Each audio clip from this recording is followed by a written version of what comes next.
Hello and welcome, the lovely Nicky McDonald. Thanks for having me. It's a long time since I've seen you. I know. 10 years this year. It's been crazy, you know. Someone actually said to me a few months ago, they're like, "Can you believe it's been 10 years since you've done the show?" And I was like, "No, says you're lying." And I actually had to look at like a calendar of the years and be like, I know, it's it flown is 10. past. I know. It's crazy. So 2013, Yeah. Nicky was one of the finalists in the X Factor, which I fully Yeah. watched it all. But what I learned last night, I was a big X Factor fan. What I learned last night was actually you and Sam Bailey were in the top 2 every single week. We never knew that till after the show. I know, that series, sorry. Yeah. I know, I saw that. Because there's a Wikipedia about you, Nicky. I know, but it's full of nonsense, and people's like, you can go and change it, because some of this, like even the profile picture is like, at one point I had 3 front teeth when I was younger, and I've managed to get them done now. It's only bonding, it's no turkey teeth. And even the picture's like horrendous, and there's some information on there that it's just like, that's mad. I looked it up. Aye. So I need to go and actually change it myself, which is quite sad, because people are like, "Is that true about you?" And I'm like, I didn't know you could change it, but I did think it was quite impressive that you had one. how did you find that out? I just googled you last night, so Right. I do. I mean, I'd googled you before when I'd spoke to you the first time, but obviously as a wee refresher, I googled it last night. I mean, there isn't a huge amount of information there. It says about your heart condition, Which is interesting. Aye, I'll ask you about that. But anyway, what have you been doing since then? Busy. Well, that's what I'm saying. It feels like life just went past like that. Do you know what I you're mean? only 16. I was only 16 the show. I'm now married. Been married 3 years. My wife's originally from Florida, but now lives here in Sunny Wishy. Pishy Wishy, I Why, call it. man? But I love Why it. would she come to It's Wishaw just from purely Florida? just because of my work. And Do you have more work here? I even last year, I done over 120 shows last year, which doesn't seem like a lot, but if you think Friday, Saturday, Sundays is mainly time to do shows. Do you know what I mean? It's a lot of work. Do you know what I mean? Was that your shows? Just different shows. People book me for events and all that. But that's why we're here, because I just couldn't. Do you know what I mean? It's just too busy here now for me to just. You need to earn a living. Do you know what I mean? And if I go over there, you could work 7 days a week because the weather's good and all that, but you'd be kind of just starting all over again. People wouldn't know you as well. No, they wouldn't. They wouldn't. Because you've got American Idol, America's Got Talent and all that, and all these shows are massive over there. If you see X Factor, they're like, I've not heard of that. Well, they would know Simon Cowell, but they maybe. They'd know Simon Cowell, but they wouldn't know. How did you meet her? I didn't plan on asking you this so early. I was on a cruise ship working, and she was a guest, and I finished my set, and I was walking towards the crew bar. You get your drinks for $1 or whatever, and then she's walked up a wee bit tipsy or whatever, and she's like, "Where's the after parties?" And I was like, "I don't know, I'm going that way, and you should go that way." Just drunk guests can't be bought with them. And we just started talking, and then about 3 hours later we was just still talking. And then I ended up getting her Instagram. Never thought anything of it. I thought, right, she's way out my league. And then long story short, we did long distance for 2 years. I come off the contract, she came to Scotland, which was supposed to be for 3 weeks and stayed for 3 months. She went back home, and then we started our whole long distance for about 1.5 to 2 years from Wishy to Florida. And we did that, and then we get married just before COVID, which was the best thing ever, you know. The long distance thing was absolutely brutal. I hated every minute of it. Airport's not sobbing. Glasgow Airport for that. Goodbye. The guy for X Factor greeting his eyes out at Glasgow Airport. And then we've been married since, and that's what I say, we've ended up here, but don't think I'm going to marry an American from Florida and end up in Wishy forever. That's my retirement plan. And she'll want to go back as well, surely. But we're there twice a year anyway for her to see her family and all that. All we do is pay for flights, just stay at their house in the hotel. Brilliant, free accommodation. So that's what you've been doing since you pretty much left X Factor, your own entertainment. So you've got your own entertainment business, and that's another reason that you're here, because we need to get this in within the first 10 minutes. So this bit is on Instagram. Nicky's got his first own show, big show. So obviously it's been 10 years since X Factor, as we said earlier on, and when someone says to me, "Why don't you do a big celebration show?" And I was like, right, okay, so when we did the X Factor, when you get to the final, you obviously do the homecoming and all that. So they flew me in a helicopter and all that, I flew over my school and all that stuff, did the homecoming at my house, and then did a show at Motherwell Theatre, and Louis Walsh was with me. So they filmed all that, and I did a show in 2018 before and on the cruise at Motherwell Civic. Motherwell Theatre and Motherwell Civic's the same building. There's just one at one side and one at the other side. So I was like, why don't I do a show at Motherwell Theatre this year? Just like reminisce, bring it back, do you know what I mean? So that's on the 21st October. Saturday, 21st October. And I'll put that in the comments anyway, but the link is in Nicky's bio to buy tickets for that. We're going to be having a live band, play original music, some covers, and we've got a few surprises. Can't I see what they are? We'll see what we can pull at the hat. That sounds good. So I just thought, like, bring it all back, do you know what I mean? And just a wee celebration of 10 years. Yeah. Right, taking it back then, because we need to know. Because you were in 5th year when you auditioned. Yes. Is that right? Yes. And then you basically left school because, right, how did you even get to the point of going for an audition? Were you a singer anyway? So, before, about a year and a half before that, like, my mum just started, like, putting me out for gigs, like, in pubs and all that, and I had to stop singing at 10 o'clock at night because I was too young to be in there. And one night I was, and just like anybody, like, I sat with a Chinese on a Saturday night and watched it with my family and, like, loved it. I remember, like, this person, that person, like, One Direction and all that. And did you ever think when you were watching it? No, never. So there was just one, it was a January 2013. I was bored, excuse me, and I was in the house and I was like, oh, I've got school tomorrow. So I actually signed up for The Voice and X Factor at the same time, the same night. Long story short, The Voice get back to me first, and I was going to go in a voice audition. And 2 weeks before the Voice audition, X Factor emailed me back saying, oh, you've got an audition. So I was like, oh, no, go for The Voice. Just go for X Factor, so I always loved it. So I ended up just going for the X Factor audition. I never ever thought I'd love it. What was it like? Is it true what they say that it's actually really, really edited what goes on, or is it, you know, as you see it? It's weird because the way they edit it is as if you walk up and Sharon Osbourne and all the judges are all sitting and that's your first audition straight off the bat, but it's no. I went to the Armadillo and there was about 10,000 people there auditioning with me, and you've got the foam fingers, welcome to X Factor, standing outside STV, pissing down a rain, you're like, welcome to X Factor, 20 takes of that, and I'm like, oh, come on. Then we got to see the judges, and they're like, the judges are not here, and I'm like, so... What, they weren't there? No, so you go for like 4 auditions in front of producers in wee rooms, like just singing a cappella, no backing track, just like quick minute and a half of a song. But they don't film any of that. They obviously film the crowd outside, but they don't film you the small auditions inside. That's in case you get through to the actual judges to start. So I never knew it at the time. When you do these small auditions, they're in front of like producers, people that run the show and all that, and they give you like a wee golden ticket. Right, okay, you're through to tomorrow's round, so you come back tomorrow and whatever. You sing again, whatever, and then the last audition, like producer rounds, I call it. They say, right, okay, if you're through to the actual judges, we'll contact you within the next 6 to 8 weeks. So I was like, right, okay. So people knew I went for the audition, but never they let you through. I went, I don't know, I need to wait and hear about it. Were you allowed to talk about it? At that time, aye.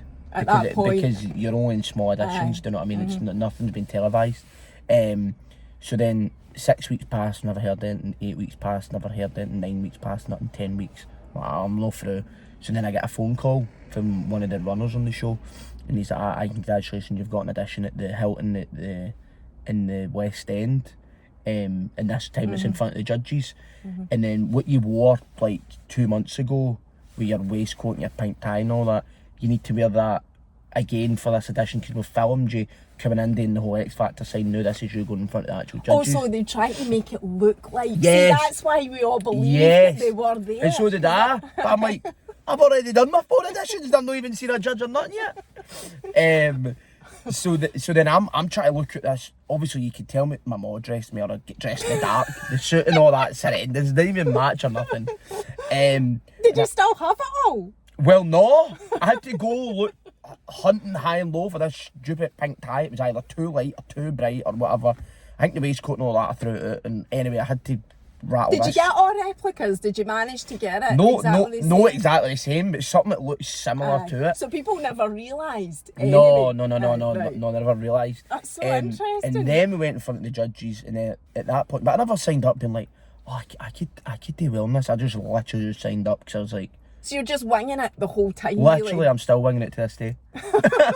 Kind of get an idea, kind of not get an idea. It's a story of my life. But I never went on it going, this is it, this is my big break, I deserve this. It was just like, my mum and dad said I could sing and people like to hear me sing, let's see. Right, so you never thought that you were going to be a mega star or anything like that? No, I wouldn't say mega star, but I just think people would be like, he's got a good voice. Do people recognise you everywhere you go? It just depends on where you go. A lot of people that I would say like in the public eye or being on TV or on social media would say people do come up and approach you, but it's most time it's just people just like looking at you, like staring, being like, I recognise him, how do I recognise their face? Do you know what I mean? And I think because I did the show when I was 16, now I'm 26. I mean, some things have changed, but I still kind of look young, minus the horrible beard, by the way, which I says to you later on, I'm just growing it for a laugh. Just to see what happens. It looks horrendous. It's horrendous. My wife likes it, so that's the main thing. But just depending where you go, do you know what I mean? I think a lot of people just be like, you walk by and they give you Right, so you see people looking at you, but then no people. Then people do like after like gigs and all that. People do approach you. Can I get a picture and all that? I love every other day of my life. I get it. I voted for you.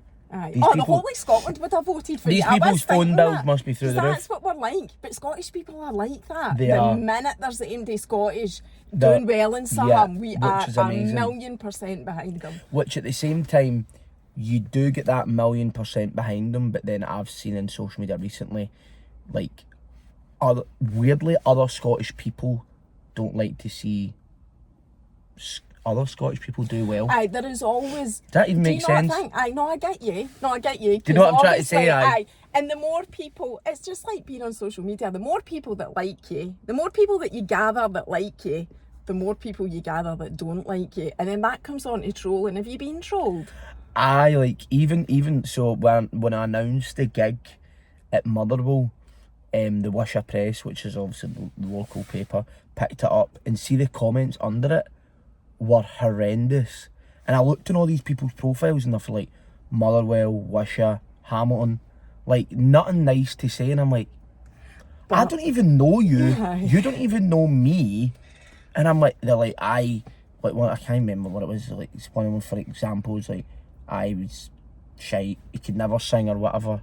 And I'm like, I'm never one to big myself up, but I'm like, if I couldn't sing, I wouldn't have came second on a talent singing show. Do you know what I mean? I bet it's to do with luck, but you need to have some sort of voice to do something. Not that far though, there's only so far you can go. But I felt like messengers saying, see, you can have tickets to come see any of my shows anywhere, and I think you'll walk away with a different opinion, being like, well, I wish I never wrote that. He's actually alright, the wee guy. Do you know what I mean? Like, I'm just out here just trying to earn a living, enjoying life, do you know what I mean? And you get these people that are just horrible. 99% of the time, I couldn't give a monkey's. My wife's like, how can you not care about that? And she's... No, you need to. And my brothers and my sisters and my family are like that, but it doesn't bother me. Why did you read it? I don't read stuff. I know, only because I looked at it and I was like, looking at the Wisher Press, you know, like they put a story up every hour on today's news. So I'm scrolling, finding it, and it had like more than the average likes of what anything else would have, and it had like 10 comments. I was like, oh, I wonder if they're really nice, or I wonder what they're saying. They looked at it, I'm like, get back after that. Don't look. That guy's for Hamilton, he's for Wisher, he's for Motherwell. I recognise her, I went to school with her daughter. I'm like, all right, okay. But I think also, the way social media has exploded more so since COVID, I think. I don't know, this is all just what I'm observing, but trolling seems to have become a bit of a trend. Oh no, it is. And see, me being my age, it's me at my age and guys my age just like on Twitter just absolutely slagging you rotten, which is fine. I get brutal. It. Twitter is brutal. I don't really use it. I get it. Like, it is funny and people clicking on it, and it is a laugh. It's not funny. I know, but some of the stuff they write, it's like, it's horrendous. But it's easier said than done. As a guy, like, girls are 100 times worse. My wife's always comparing herself to people, and I do it and all. Everybody does it, it's normal, but it's easier for guys to shrug it off than it is girls, and that's where I think it's really, really hard, do you know what I mean? And mental health for men through the roof, do you know what I mean? And girls get it as well, do you know what I mean? And I just don't know what they get out of it, because I call them keyboard gangsters, because they'll write something, but they'd walk by you in the street and not even look the road you're on, or like, say it to my face. I respect you, mate. I'm going like that, mate. I respect you. If that's your honest opinion about me, nice to meet you. I'm Nicholas. Let's start afresh. Do you want a drink? Do you know what I mean? But did not like ask anybody, have you ever been approached in the street by somebody that hates you and walk up no, and they would never. I hate you. I don't know why, but I just hate you. I hate you. And it could be for anything. You could be a makeup artist, you could be a singer, you could be a dancer, you could be a footballer, or anything. Why do you hate me? But just because. Nobody because you're doing well, you're doing Aye. something out the ordinary. Do you know what I mean? That normal people don't do. Do you know what I mean? So back to what we were saying, there is always that pocket of people that will feel like that, and you do find that it is people living on your doorstep. Aye, which but is rude. predominantly, the majority of people are good people. It is only a wee percentage of people that are doing that. You're going to get bad people everywhere. Aye, I know. Do you know exactly. what I mean? And I've been taught that since a young age. Do you know what I mean? There's always going to be that Element one of, person that's here. I'm going to ruin the night. You're like, I've got so much more to ask you, but since we've touched on mental health, you said it yourself. Have you ever been affected by mental health throughout the 10 years? In what way? Just in any way, no coping with the fame, feeling like, I suppose one of the biggest things for us as Scottish people is, and this is just something I observe, imposter syndrome, things like that, or think that you don't deserve it, or just being affected by the trolls, anything at all, or are you just a lucky guy? Honestly, touch wood, I don't know. I feel like because I like, it's been since I've been 16, do you know what I mean? And I've been able to, like, I don't know, just figure it myself. But a lot of people say, like, in my family and close friends, like, you're that laid back, you're horizontal, like, it feels like, that's what I'm saying, I don't let it get to me. And I haven't, like, my brother's been nights in the cell for me, for people who said stuff to me, like outside pubs or something.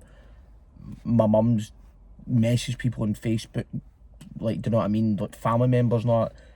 They're all quick to react, only out of love and protection. But for me, I go, have a good day. I don't care. I'm not going to lose sleep over what your opinion is. I don't even know you. You don't know me. Until you come to my show and go, that was rotten, then that's fine. But I would like to think that I'm get enough confidence myself to be like, no, you'd walk away going, it was You're great. very, very grounded, which is really refreshing. And it sounds like, you know, you're like the boy from Wishy, and you've never really changed. No, I never would, because I've got, do you know what I mean? I'm a normal person. Just because on telly like 10 years ago did me like, I'm better than you. I was the next factor, like, no, my brother's my sister would slap it straight at me. Do you know what I mean?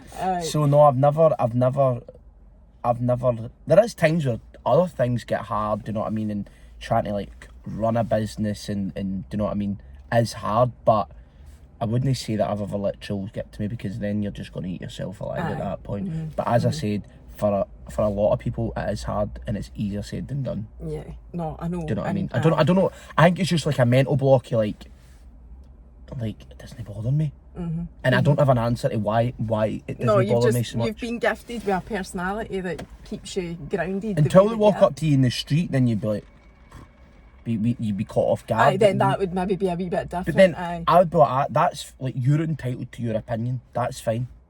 Have a good day. I couldn't care less. But thankfully that hasn't happened, and you've kept safe. So that's the main thing. Some people shout things in the way past, do you know what I mean? But they've been walking with a group of pals and shout at something, and you're halfway down the street and you're like, what is it? They're all hiding all that, putting their hoods up.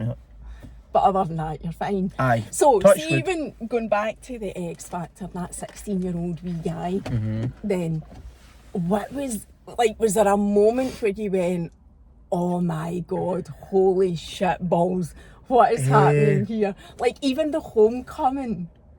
Aye, that was the final. You know, like, through every audition, I just winged it, literally. Just went there, and I never once I go, I'm going to do well here. I can make something of this. I just sang. That was it. That was it. Do you know what I mean? Obviously, my family and stuff were a great support, believed in me for day dot. Do you know what I mean? But I think when I got to the Judges' Houses edition, so at that point, you had 95,000 boys just auditioned that year, just the category of boys, and we got to Judges' Houses. So they flew us to London, and Louis Walsh is my judge, and I'm like, so I'm packing like t-shirts, jackets, and all that, no shorts. Louis, my judge, is obviously going to send us. We got to Dublin or something, So we get to Heathrow Airport, and we open the gold envelope, and I'm like, oh, here we go again. So open the envelope, and open it up, and they're like, Saint-Tropez. I'm like, where's that? Didn't it sound like Ireland? Like, no, it's in France or something. I'm like, I'm getting these shorts. I'm like, shit. So we end up going to Saint-Tropez in France. It's absolutely cooking. The outfit that I'm wearing in my Judges' edition, none of the clothes are actually mine. They're actually just stuff that I borrowed off of boys. But anyway, I got to that point in the show where there were 6 guys left. And it was a lot of pressure up till then, because a lot of it's pre-recorded, so I'm back and forth in and out of school.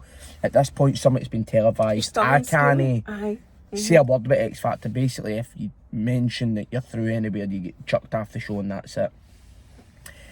So I got to Judges' Houses, and there were 6 boys left, and I thought, do you know what?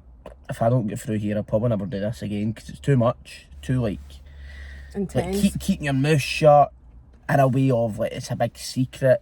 Do you know what I mean? A lot of like filming, and it was really, really intense. Do you know what I mean? Like, even like producers and people that ran the show would phone you up and ask you like really in-depth questions, because I don't know if they knew you were going to go through, but I always thought in case you do go through to the live shows and then the press hound you for the minute you're on there, they need to kind of know your full backstory. So they're like phoning up like me and whatever, and like, is your mum there? And they'd sit and ask me all these questions like, has your family ever been involved with the police? Has your brothers or that ever been involved with the police? Do you share a brother with your bed? Do you share like a bed with your brother and all that? Like, mad, weird, out of the blue questions. But basically, what I later on found out is when you do get to live shows, they need to kind of know that there's no skeletons in the closet. Do you know what I mean? They can creep up in the press that somebody come out and go, oh, his dad broke into my house or something, for example, years ago. Like, do you know what I mean? So you're kind of like a clean character. Do you know what I mean? So it's like a lot of stuff. I was like, my family's clean as a whistle. Do you know what I mean? It's just a normal. Got, like, things that have do you know happened. what I mean? But it was just. I got to that point in the show. I was like, if I don't go through here, I was like, I'll never do this again. It was horrible, and obviously Caroline Flack did like. Extra Factor. Was she Extra Factor at the time? And I'm a dead first year, and she was like making me like snails and all that, and I was like, and they just had us out like filming all day and whatever, like singing that like 2 minutes of a song with like a acoustic guitar and all that. And I was like, oh my god, I was like, this is too much. I was like, if I don't get through here, I'll never do this again. So I think that was a point in the show. I was like, if I don't do well here, I'll never do this ever again. Did you think about chucking it when you were there? No, because I got too far. Do you know what I mean? I was like, right, okay, we're at a good point, but I think at that point, I was like, wow, you're here. I think up until then, it was just like kind of just taking it. And it was so popular as well. Like, you would barely be able to go anywhere at that time without somebody knowing you. It was. I think at the time, like, the viewings were averaging like 12, 13 million a week. Wow. But when you're in the audience filming it, there's only about 200 people. But you don't look down the camera lens singing, being like, oh my god, there's 13 million people watching me. No, you know what I mean? You don't think that. You just think you're just singing for people in front of you, and obviously the judges. Do you know what I mean? But I think the Judges' Houses was like, if I don't get through here, like, I'll be gutted. Do you know what I mean? I've came this far. Do you know what I mean? And You got put me through. And what was were you greeting on it? Oh, every audition I get more miles it. I just wanted to do well in the show. And what was Louis like? Oh, brand new. Because he What you gets see a is bit what you of get. stick, actually. He gets a bit of stick in the papers, does he not? Or he used to. Aye, he did, but what you see is what you get. He's just a typical Irishman, isn't he? Aye. Every second word's a fuck word or whatever. That's or it, he see you swear, next Tuesday aye. word. Or, he's mental. He's mad as a So box of who frogs. was on the panel? Louis Walsh, Louis. Simon. What's he No, like? he wasn't on it. Was he not on your panel? Because at the time... Was it Gary Barlow? Aye. Oh. Do you love him? Oh.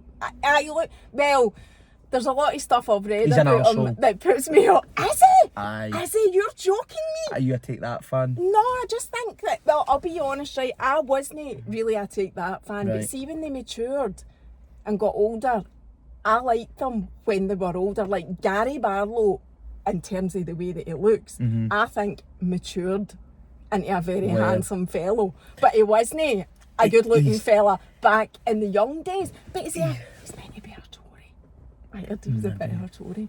So, Interesting. what's he really like? So, obviously on the show, we had Louis, we had Gary, we had Sharon Osbourne, we had Nicole Scherzinger. Simon wasn't on all year because I think at the time, if I'm right in saying, his girlfriend at the time or his fiancée was pregnant. Aye, that So sounds that's why a he bit wasn't right. on all Aye. year. But it was, like, all the judges were all brand new and he was just like just ignorant, would walk by you like in the corridor, whatever, like, and my mum told me that when he did Take That, he did like the same thing, like he went for auditions and all that to be in Take Aye, That. that's right. He And wasn't the first one picked No. for the band. And I was like, he knows what us younger contestants are going through. Why would you not be like a shoulder to cry on, like a helping hand? Like, all the other judges were brand new, the nicest people you'd ever meet, and he was just dead arrogant and like, I don't know, he had it out for me for some reason. Like, But he didn't actually like you. for my first audition, he never put me through. Not that I was butthurt about it. Oh, I read He that. That's never right. He put said me you were through. too young for it. Aye, too young. I'm like, well, why did you drop the age from 18 to 16 on that year? That's the only reason I And auditioned what that age year. was he when he got in to Take That? I'm just going to What age was he? he know I about your Take age That. as well? I but was that's like 16, 17, aye. Oh, sorry. I was like 16, 17. But no, I was like, I don't know, I was really disappointed about him. And that is And disappointing. then I feel like every week when we got to live shows, it was very like pernickety on wee daft things about the song or how I sung it or how I represented myself or how I said a certain word. I'm like, cut me a break, man. I'm just here just winging it in an arm and a prayer. I've only been singing a year and a half. Do you know what I mean? That's I'm incredible. no a professional, Gary. I'm sorry you've been in the industry for 80 years. Do you know what I mean? I'm just young. I'm just new to this. Do you know what I mean? And all the other judges were like brand new. Could go into their dressing room, have their phone number, call me anytime, anything you need. And Was he like that with everybody? Everybody. Or, And I'm not just saying this. See if you get... did you just to talk about Because him? he had the groups. He was the judges for the groups, and even the groups that he had, the guys in the groups, the girls in the groups, even said, he's no fun. And I guarantee you, they would all say the same thing. That's mental. I didn't. So expect you to say that. don't just take my opinion for it. If you look back and like all the X Factor things, they maybe done reviews after the show and they'll still say the exact same thing. So it's not just my opinion. Aye, it's Do you know what a I mean? well-known thing. Who were the groups at the time? With a band called Kingsland Road. They were together for a while before the show, but then they get put out, I think it was week 5 or 6. 3 boys from London called Rough Copy, they were together for a while, and then a girl band called, was it Miss Independent? So none of them are in the mainstream. No, but the girl band get put together with 3 solo girls. Aye, So they made it up. They tried to do like a One Direction thing, but that'll never happen again. I think that was just pick him. He's good looking. Pick him. He can sing. He can do Aye, harmony. that was pretty incredible. Harry Styles, you ever met him? The nicest guy ever. One Direction were So actually. he was really, really nice in real life as well. I've got a picture and all that with him and Niall and all that. They were on One Direction. Come on, because you do the live show on the Saturday night for the contestants, and then the result shows on the Sunday. And they always have an That's artist right. coming on, so they come on and promote. My Oh, new that's singles right. out on Aye, Monday they've a or guest whatever. on the Sunday night. Aye, that's So they right. One Direction and all that, and they were just the nicest people ever. And they spoke to you. Brand new, aye. Imagine nice. meeting Harry The only person that was not hard work, but like very awkward was Gary Barlow. And That's some of the all people I've met is mind blowing. And the more famous they are, the more normal they are. Like Sharon Osbourne to me was like my gran. Like I could walk in to her dressing room like before a show on a Saturday night and she'd be getting her hair and makeup done, and Shelley and Jack and Orwayne's not all kicking about, and their dogs are just running about pissing shite everywhere, just mental. Normal woman, the most normalist. She'd be like, how you doing and all that, you alright? Brand new, like. And I'm like, I remember I used to watch her like the Osbournes and watch Adrenaline Junkie when our son was coming off of drugs and all that, and I'm just sitting like that. Chilling with Sharon Osbourne. Was there phone me moments? like 2 minutes. When Sharon said to me, phone you back. They're in the sports centre playing football. I'm just sitting with Auntie Sharon. She was the best, honestly. Doing Wishy Main Street. Aye. Just got to get a bottle for the shop. Somebody's going for me. Was there moments, or was there a moment where you thought, oh my God, this is surreal? Because I heard you telling, I know you've done a podcast before, and I deliberately don't listen to the podcast of the people that are coming on, because I've done it before and I feel you over research, then I end up sitting going, I heard this, I heard you saying this about you, or this about you, I know this about you, and I'd rather just find it all out first hand. So but I did see a wee clip of a podcast where it was something to do with, you were saying you were with Sharon Osbourne and your dad did phone you about something, and that was a really surreal moment. I can't mind what you were doing. Do you mind the story? Aye, so I was in Sharon Osbourne's dressing room, and Jack comes walking in and Kelly comes walking in. That's obviously our kids, and I'm just sitting there, hair and makeup's going. As I say, the dogs are running about, the cutest wee dogs in the world. By the way, she flew them in a private jet from LA to London every week. Oh my God. Mental. They showed me their own passports and all that. It was mad. So I'm just sitting and I'm come walking with kids, and then 5 minutes later Ozzy comes walking in. Hey man, how you doing? I'm like, oh my God, how you doing, mate? But at this point it feels like normal to me, so I'm not like sitting my legs crossed, like no swearing or nothing, like I'm just the way I'm talking to you. Because you're many weeks into it by this point. Aye, and I'm like really close with Sharon, and if Sharon didn't want me in my dressing room, she'd be like, here, somebody get him out, do you know what I mean? So we're just sitting, and Ozzy comes walking in, whatever, and then his two other mates come in, they're like, how you doing, man? You're doing so good in the show, man, blah blah blah. Like, thank you very much, I appreciate it. So I'm sitting for about 5-10 minutes just talking about them, and Louis comes in, like, Nicholas, I'm like, what is it? Come here. And he's like saying hello to everybody, I'm like, what is it? So I go into his dressing room, and he's sitting down in his dressing room, he's like, do you know who's in there? I went, Sham, Ozzy, Jack, Kelly, and two of Ozzy's pals and makeup artists and all that. Like, do you know the guys with Ozzy? I was like, no. I was like, that's Black Sabbath. I go, who? Is that Black Sabbath? Do you know who that is? I go, no. 2 minutes. Dad, I was just in a room with Black Sabbath. You fucking young. I never knew who they were. He's like, did you get a picture? I was like, no. Like, you fucking idiot. Do you know that? They're fucking rock stars. I'm like, I didn't know who they were. I just thought it was Ozzy's pals. Fucking back in that picture. I can't know. I can't just walk in and be like, guys, so sorry I never knew who you were. My dad's a massive fan. Can't get a picture. What were they saying? I was just talking to them. I never knew who they were. So, you're so stupid. You're so young. Just hang up the phone. Bye. Love you. Would you say that's the most famous people that you've met throughout your journey? No, I'd say, I don't know, met Celine Dion. Oh, did you? Mental. Biggest. I am the bit, like, growing up my whole life, that's all that ever get played about the house, that Whitney Houston. Even if you want a laugh, actually, go onto YouTube and just type in Nicky McDonald Think Twice, and it's a picture a video when I used to love my mum and dad, and I'm at my it's about 4 in the morning, my mum's having a party with her pals, and she used to wake me up to come sing and pay me a $5 every song. As you can hear, we're in Wishy. That seems to happen every time I'm recording. It doesn't matter where I am. So I'm in a pair of long johns. It's about 4 in the morning, and I'm standing with a mic like this, and I'm singing Celine Dion Think Twice. The original key and everything. That And was your all, mum recorded it? aye, this is before my voice broke, aye, Right. so... So growing what up, age would you be? 10 or 11, something? no, but I think my voice broke when I was about 14, so I was about 12. I'm laughing at 11. you. Like, you can just visualise that. You You're can Scottish tell it was mop not. It's filmed having on a party. Nokia 3310. The quality's absolutely horrendous. It's I'm not gonna today's look that standard. Aye, so growing up, loved Celine Dion, and she came on the show, like as I said, like on the Sunday. And I remember her coming on the show, and she was just brand new. Did she So speak nice. to you as well? Aye. And I was like, I'm your biggest fan. She's like, I was like, I literally grew up listening to all your songs and all that.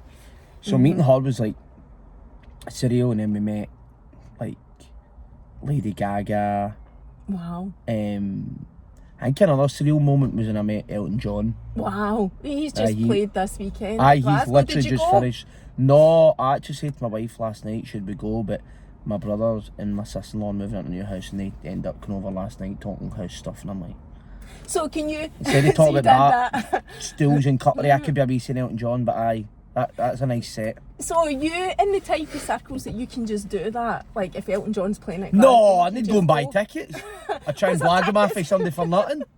Alright, I thought you were meaning you could just pick up the phone and somebody would get you in. No, I could, but I don't like to do it.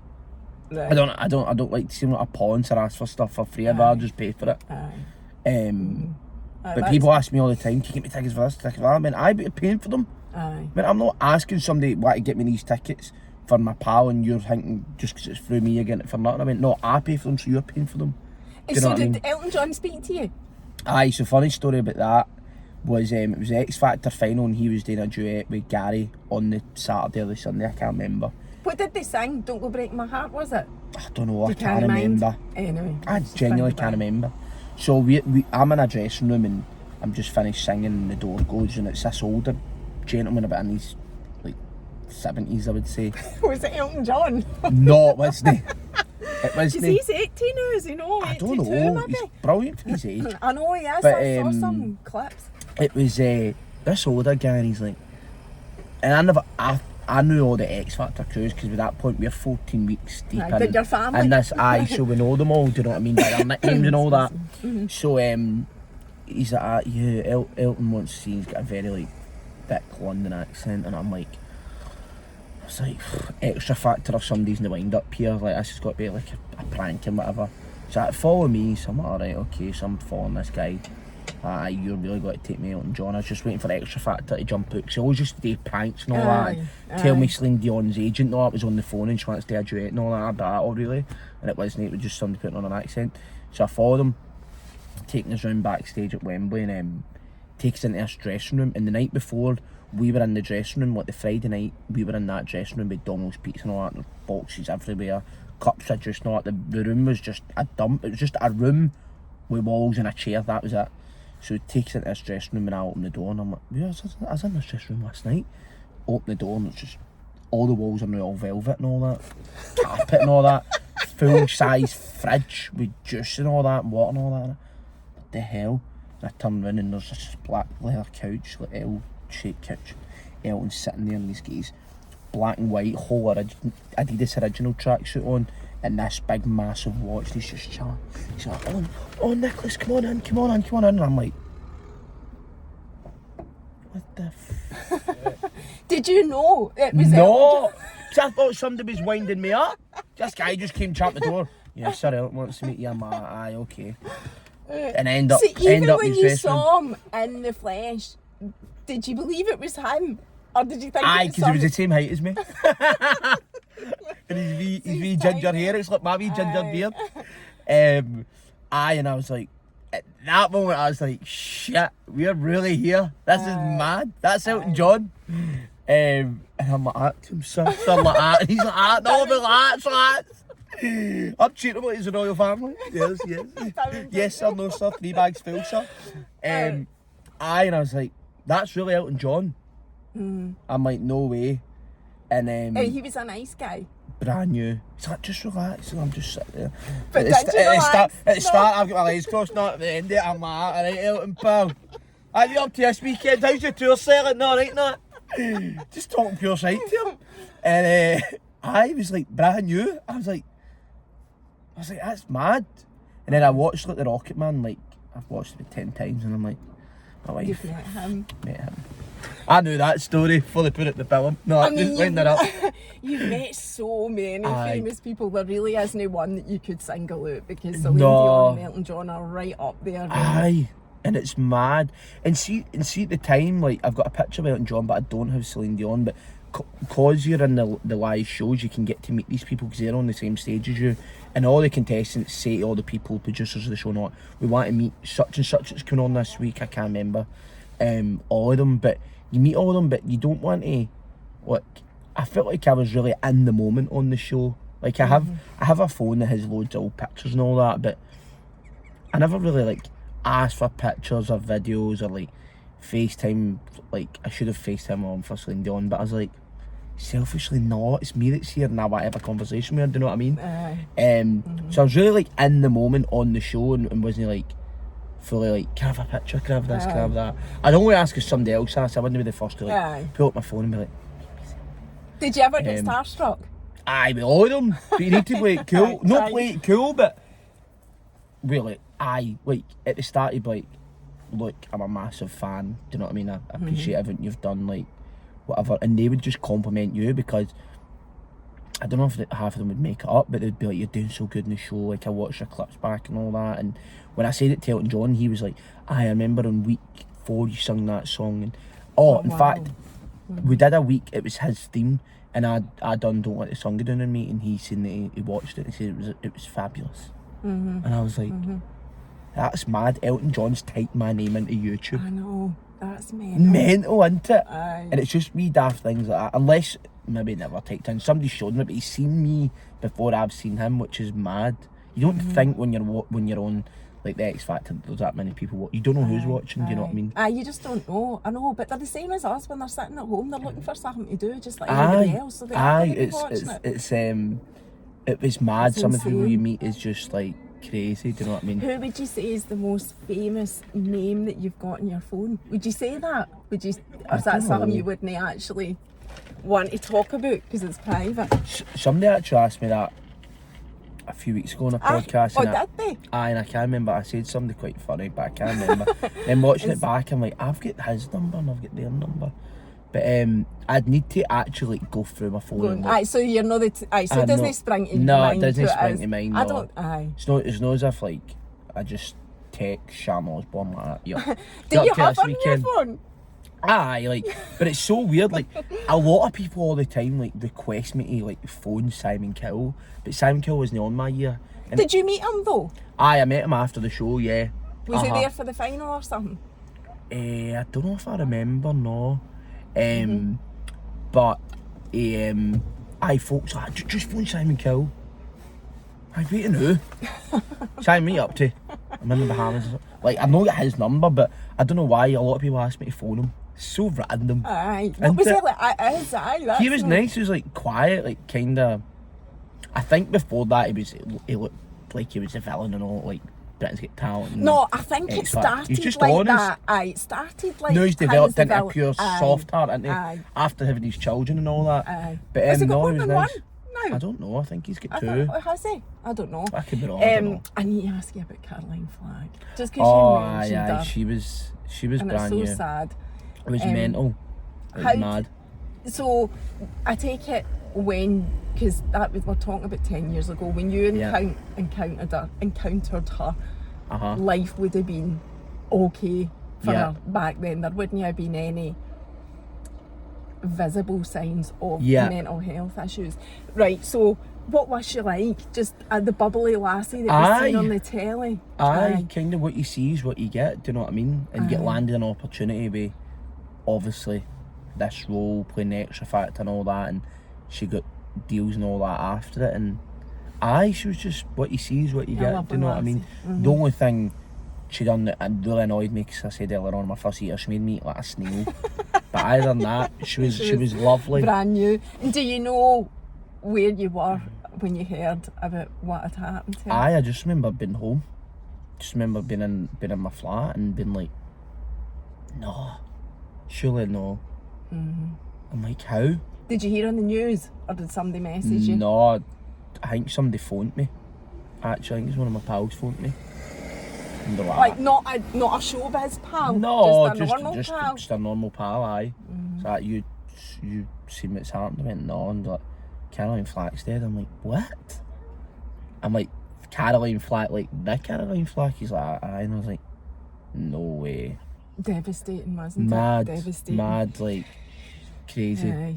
Crazy. It's like, I don't know. Just what can happen. Aye, and it's so hard, do you know what I mean? Be like, being in the public eye and whatever, and like the press and all that. Like, touch wood, I've been fine with them, do you know what I mean? But I would hate to be that, not that famous, but like where you're just getting scrutinised for every little thing you do you know what I mean? Are you happy where you are in your Aye, life and so what you're happy. doing? Do you know what I mean? I love it. Like, that's what I said, week in, week out, I'm just singing and it doesn't even feel like a job. It's great. Because you did have an album.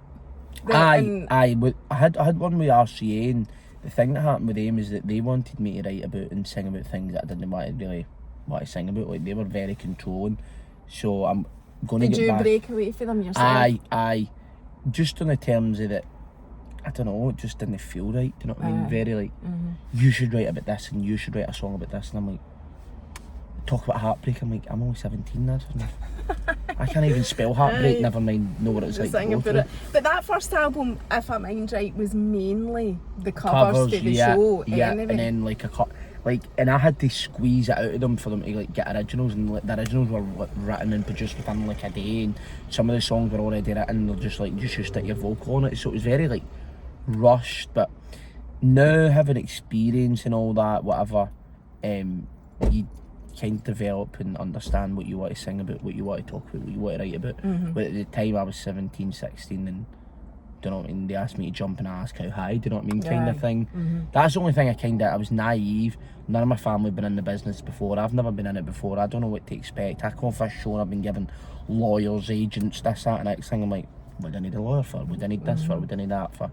So it's just developing and growing up and understanding and try to work out and figure it out, do you know what I mean, which is a hard part, do you know what I mean? And now I just do it all myself, and I've been meaning to get in the studio because my wife's like, we've been married 3 years and you've not wrote a song about me yet. And I'm like, good things take time, babe. Just don't worry about it. So is that what you're going to do though? Do you want to progress by writing your own stuff and releasing your own stuff? There's stuff that I've got and written, but I think when it comes down to releasing music, I just need to believe in it, do you know what I mean? And not be so...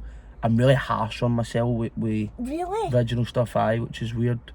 Got stuff that's written that my wife loves and people have let hear have been like, that's so good, and I've just been like, and they're like, why you not release that? Like, don't know. Can you just release a song? Because you can release it yourself. Is that right? I'm independent. Aye.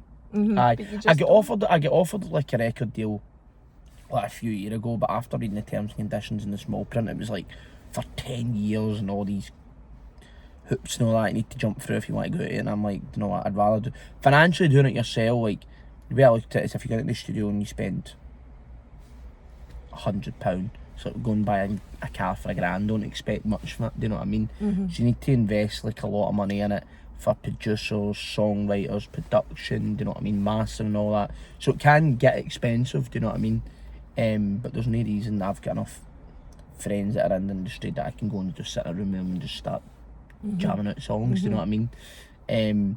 But I really need to just dig down and just get it done, do you know what I mean? Because now I've got loads to talk about, loads to sing about, loads has happened in my life, do you know what I mean? I'm married now, I've went through the show, I've had the trials and stuff of life, and understand that life's like this, and it's not all...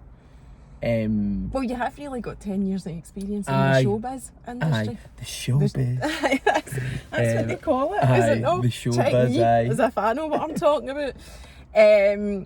So just to finish on your heart condition then, because that was the first time when I read that. A lot of people don't know about it. Aye. What's the story? So when I was...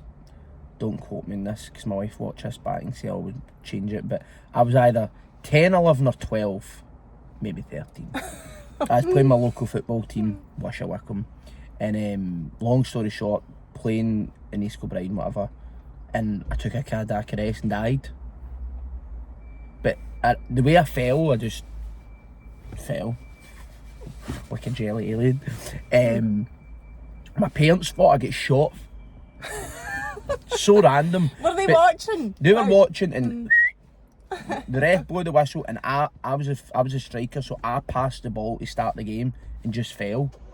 My parents said you just went down like an empty tracksuit basically, and they thought I get shot. I was like, but there was no gunshot noise. They're like, but the way you just fell was like you were lifeless.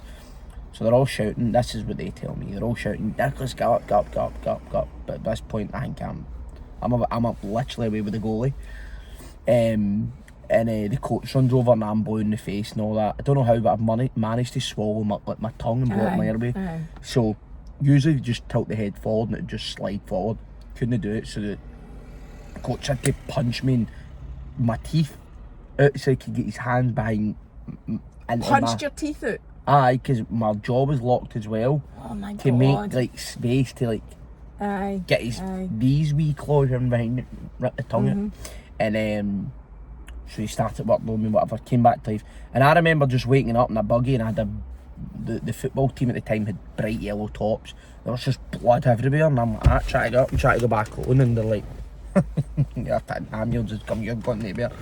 So but that time they never had defibrillators and all that at the sports centres and whatever. It was just, and none of the coaches were like trained in CPR and all that. It was just like your pal's dad, who was a taxi driver the day but teaches boys to play football at night with training and all that. So it was, none of them were like trained. So the ambulance comes and all that. Long story short again, because this story could go on forever. End up going to, I think it was York Hill at the time. And they'd done all these tests and they're like, he's got a heart condition called long QT syndrome. Did they know he had it? And I'm like, no, don't even know what it is, never heard it, whatever. Basically my heart beats too fast and I take medication and will for the rest of my life to try and normalise my heart rate. But it'll never, it's never curable, it'll never be fixed. So basically the normal heart rate would be like dum dum dum dum. Mine would be like dum dum dum. Just like an irregular. Aye, a regular heartbeat. Aye. So I never knew anything about it, and I remember like after it, whatever, doing all these tests and all these people, like it was very, very, very new at the time.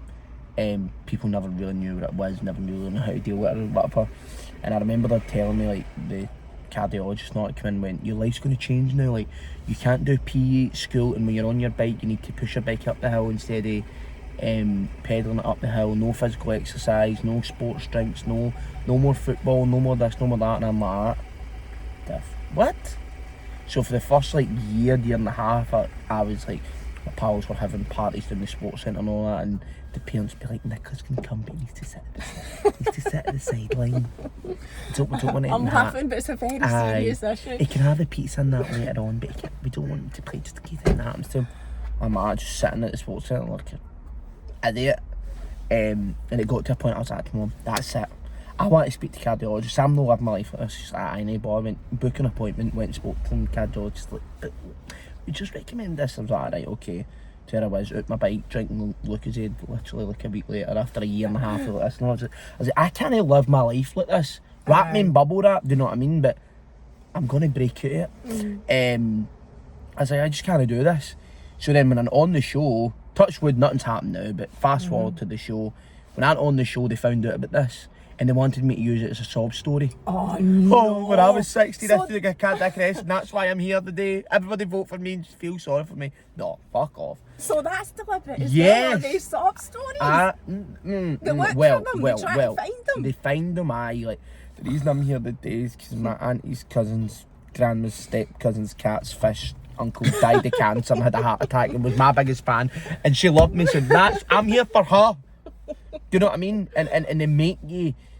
They go. That's why you go on. I'm here the day. Like my wee granny was my biggest fan and really believed in me, so I'm doing it for her. And you really though? Did you like, say I like that? No, couldn't they? Because I'm like. But they did want you to. Oh, here's the thing. I get hounded for it, and I wanted through in my own merit, my own voice, know the sympathy vote of this wee guy for Scotland, be 16-year-old with the heart condition, vote for him. No, I wanted people to go, do you know what? He's a decent wee lad. He's a decent singer. I'm going to vote for him. And the press and all that hounded me every single week. Even the press. Aye, and the producers were like, you have to talk about it eventually. It's got to come out in the press. But the press, because I never spoke about the story till after the show, the press couldn't do it because they didn't know the story. They just knew I had a heart condition, but never knew what it was. Do you know what I mean? They never knew that my mum and dad thought I get shot when I tried to cardiac arrest. Do you know what I mean? Did you ever give them that story in the end when you finished, or at any point have you ever shared it? Aye, like after the show, like I spoke about it because I done like a sit down interview with a charity called Genes for Genes, and it's about people with genetic genes and whatever, and talk about their experiences and all that, and how they live with what they've went through in their life and whatever, and I'm an ambassador for them. There was another charity that I did like a sit down interview with them, and it's basically about heart conditions and long QT and all that, but that wasn't until about 2016-17 I spoke about it. Do you still work for the charities? I still represent them and stuff like that, and I talk about it now, but not a lot of people know about it. And unless you like Google it or you've watched an interview or whatever, do you know what I mean? Look at Wikipedia for you, because it's definitely on there. Because I just didn't want that feel sorry for him vote. Do you know what I mean? People's got all their own problems. Don't worry about my shit. Do you know what I mean? But what happened was when I get through the live shows, this is another story, is that Louis Walsh told me the producers didn't want to put me through for health risk reasons because of the heart condition. They thought, because anything can trigger it: anger, hurt, anxiety, sudden alarm, fear, anything, basically. But I don't think about it like that. That's what they told me years ago. And the producers looked into it and they went, I don't know if we can take a risk on him. Because what if something happens to him on the show, on our stage?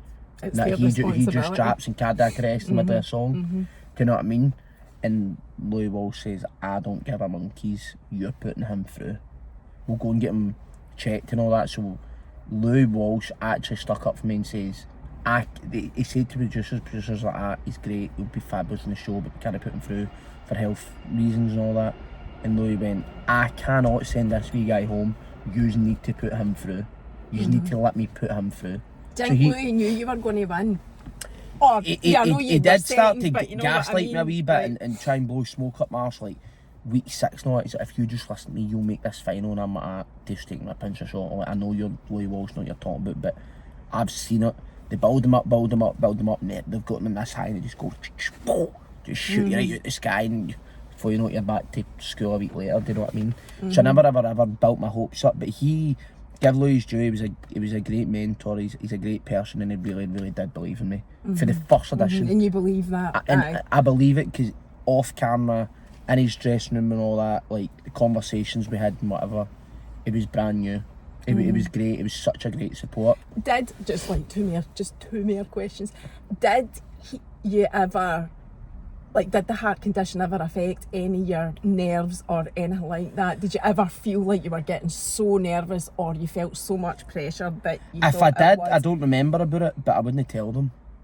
It's my problem, it's not there. Do you know what I mean? Why would I give them my worries? No, I know, but I'm not asking you if you told them. I'm just asking you if you experienced it. Aye. On the show? Aye. Were you ever that nervous that you thought something's going to trigger this?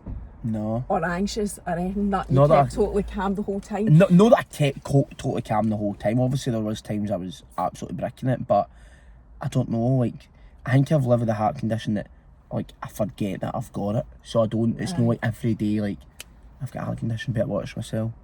Too much steps a day, nothing like that. I just live my life as normal, as carefree as I want. I don't let it, if I let it affect me, my life wouldn't be what it is now. Do you know what I mean? So even on the show, I never felt oh my God, So you're totally I'm going to cardiac arrest here if I don't get through. I should have told them that every week, then I'd have won it. If I don't win this show, I'll take a cardiac arrest on this stage, right? But now, put me through. So that didn't happen, that's good.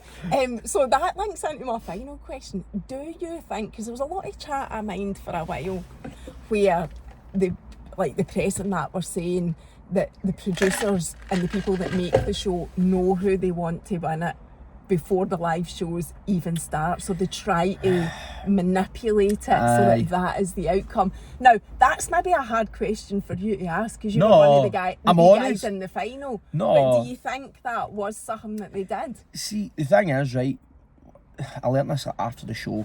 when you put all these contestants throughout the live show, you need the public to buy into them.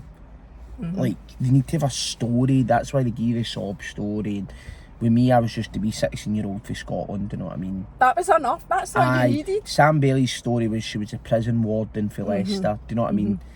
But that was her true story as well. That was it. But her story as well was like she'd been trying to make it for 30 odd years, and this was like her final shot and all that.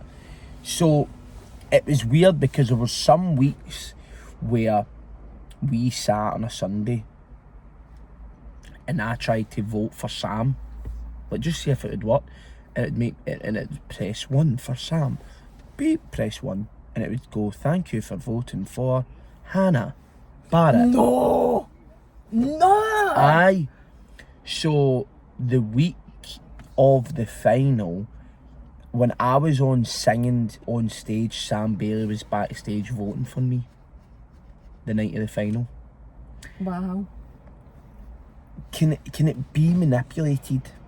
I would give you a genuine answer. I don't know. Do the producers ever say? For sure, 100%. Obviously, they're not going to come to us and tell us. I'm just thinking from my experience, as there's conversations that's in dressing rooms and all that way, people that run the show, higher up people, yes, there is. Do I know what the conversations are about? No.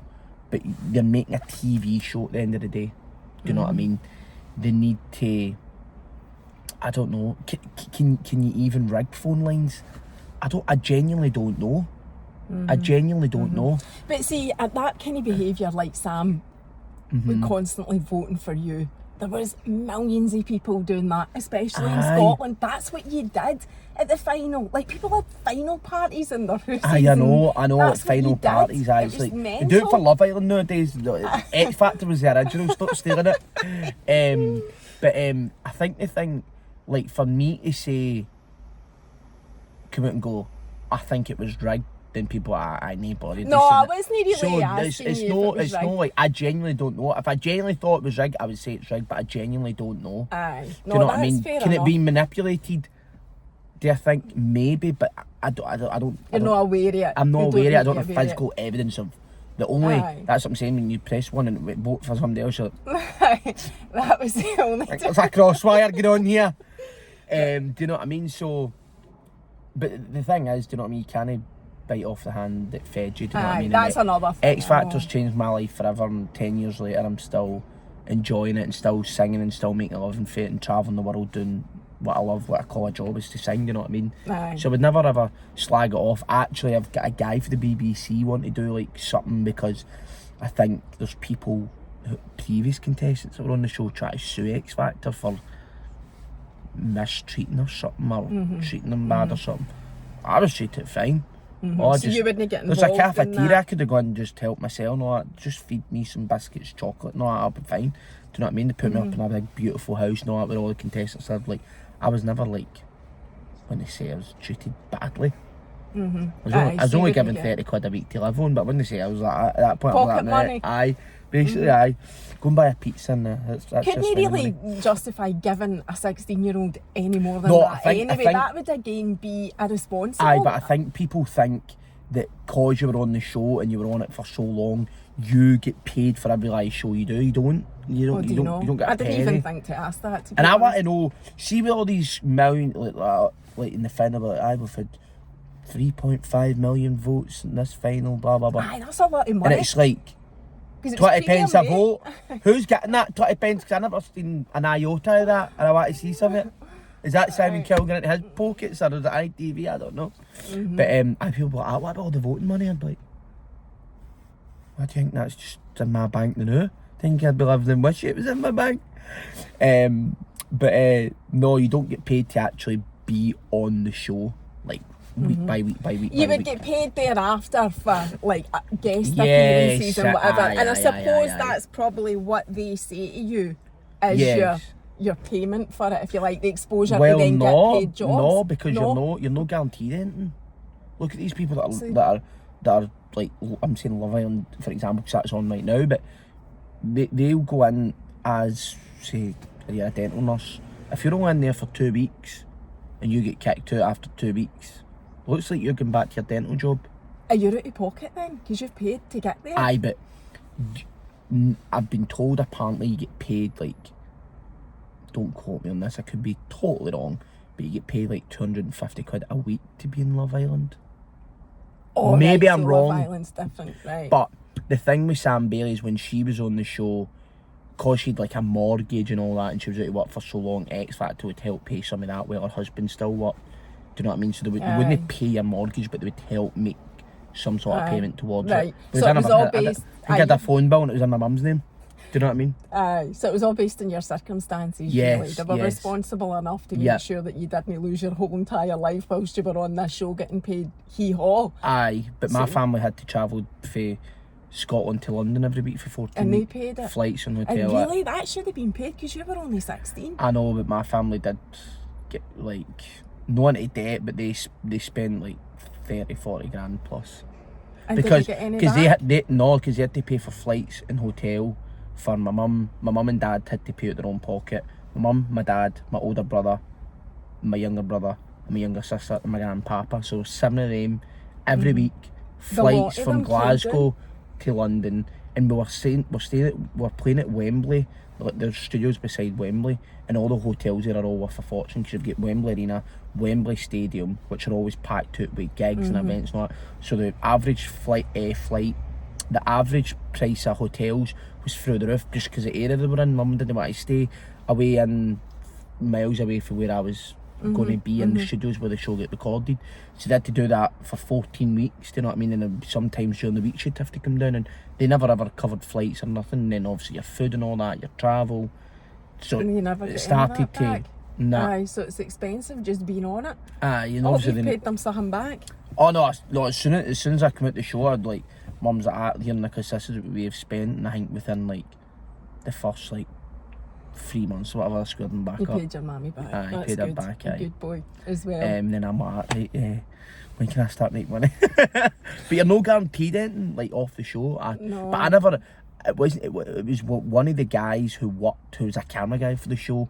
It was like 2 weeks before the final, and I was like, what if I remember that, like me and one of the other guys on the show were just talking about it to the camera guy, and like this was off camera, just chatting. I was like, so what do you think we'll do like after the show? And the guy's like, you'll be fine. I was like, what do you mean? He went, well, if you make the final, he went, you'll make good money like for the first year or whatever. He went, but you'll be fine. He went, the money you'll make will be mental. And I'm like, what?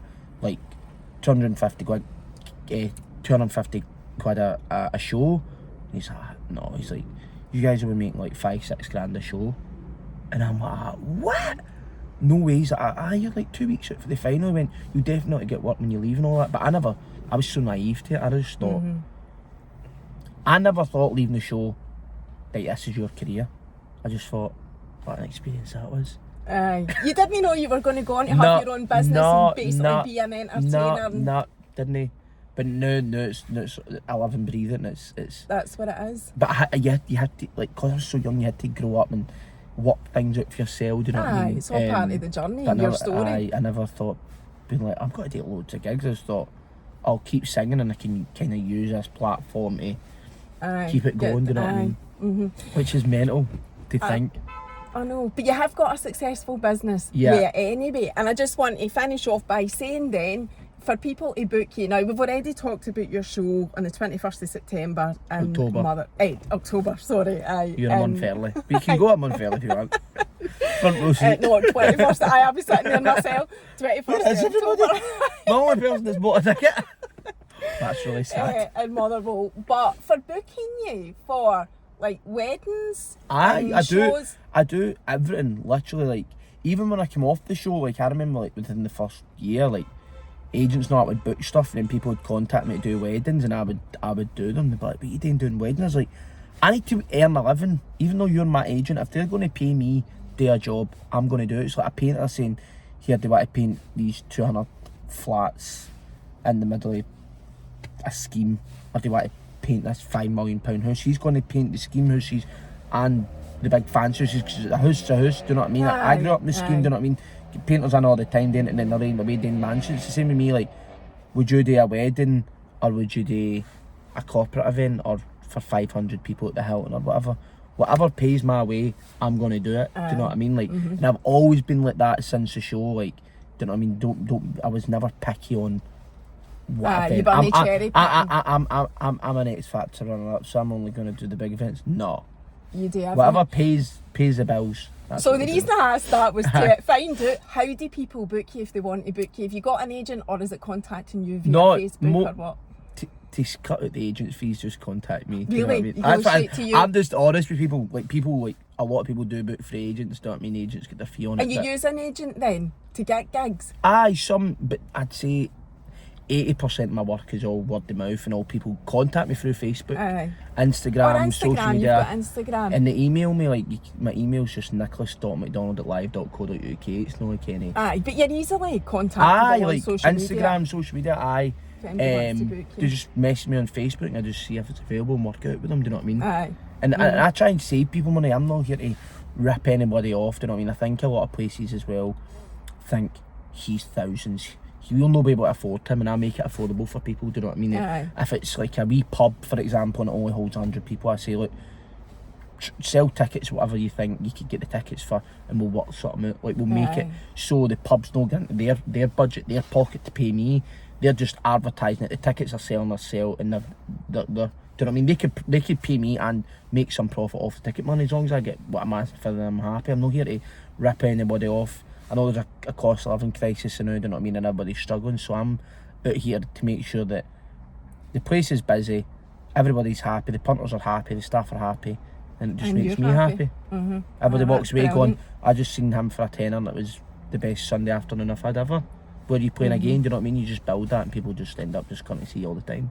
Aye. Good. Do you know what I mean? Thank you so much. What an amazing chat. Not what I expected at all. I don't really know what I expected. What did you expect? I don't know. That's a question I've got for you. No for it to turn up with I don't ginger, really know, ugly right? beard. But so I knew you were obviously quite down to earth, because firstly you agreed to come and do this. But in terms of like your chat, I could probably do another hour here, because It's been an hour and 10 minutes. Aye, you are fully chat. Aye, and I don't know. I don't know when to stop. My mind. My wife just says I just go in circles, but I know, but it's great. It's just a think great I like chat, talking. and it makes a great podcast, and I think people will have loved this. Good, So thank you so much. You so much. I'll let you go now and go on with living I your need to go wishy life. Living the high life. Wishy. We'll see you later. Bye.